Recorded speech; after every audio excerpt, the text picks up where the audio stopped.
It began with a tremendous shaking, unlike anything in living memory. Then came the water, destroying everything in its path. And afterwards, the devastation.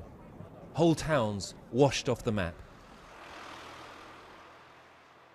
This is the same place today, what used to be the city of Rikuzen Takata. 5 years on, the Wakasugi family is trying to find the spot their house used to stand. When we first met them 5 years ago, Sayaka and Takuma were still full of hope their father would be found alive.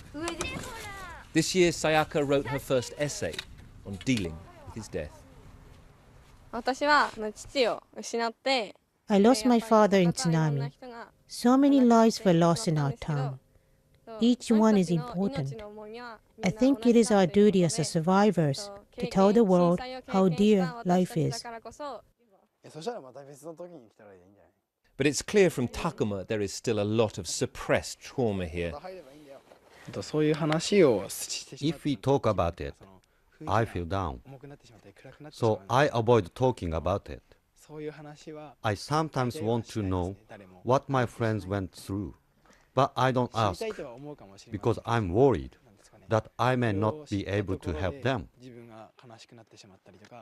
When the tsunami waves swept in here, nearly 2,000 people were killed in this one small town.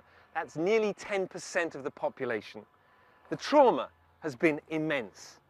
Any government's first duty is to protect its people. And so it's perhaps not surprising that this has been the response. Massive new walls like this one are being built along 400 kilometers of coastline. The towns will be rebuilt on higher ground, away from the coast. But first, new land must be created. It is a vast operation, and it is slow. 5 years on, Yu Miura is still waiting to find out where her new house can be built. I sometimes think we'd be much better off if we'd left here after the tsunami and started a new life somewhere else, she says. We've waited so long to rebuild our lives. In what used to be their front garden, Sayaka and Takuma have found a little pine sapling. They decide to dig it up so they can plant it at their new house. A small sign of new life in the midst of the devastation. Rupert Wingfield-Hayes, BBC News, in Rikuzen Takata, Japan.